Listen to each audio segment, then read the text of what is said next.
My name is Laura. I served in the United States Army for 10.5 years as an Apache helicopter pilot from 2003 to 2013. When I got out, I did not realize all the things that happened to me in the military were going to affect me. As a young girl, I grew up in a Christian home. My dad was a pastor. My mom, most of the time, was stay-at-home mom, but they both taught me to love the Lord early in my life. But I didn't quite fully understand what it meant to have a relationship with the Lord.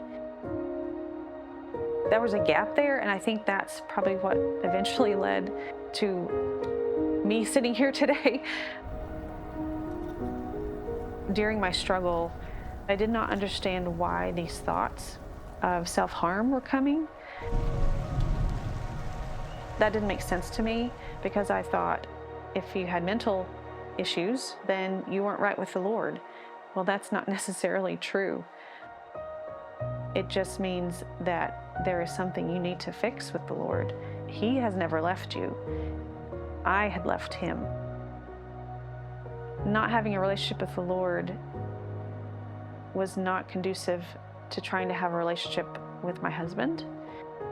And so once I understood that connection, that was life-changing. And it didn't really impact me until I got married in 2020. And that's when things started spiraling. I was having issues as far as I was having trouble with my husband. Our marriage was very rocky at the beginning.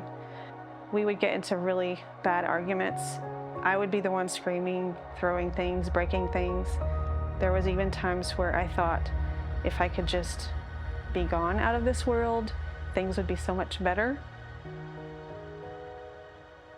I was kind of in a state of emotional numbness, and I can say that in the military, they train us so well that we're just trained to respond without thinking about it and without having that emotional response.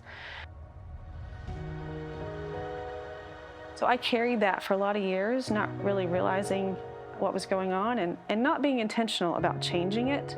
God's word has a lot to say about how that works, and I didn't read the Bible as much as I should have.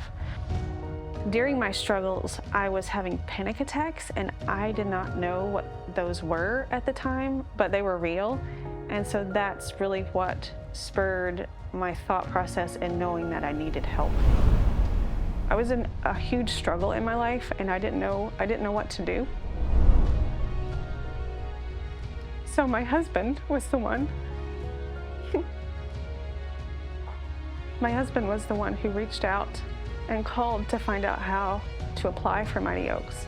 And so I attended in 2024.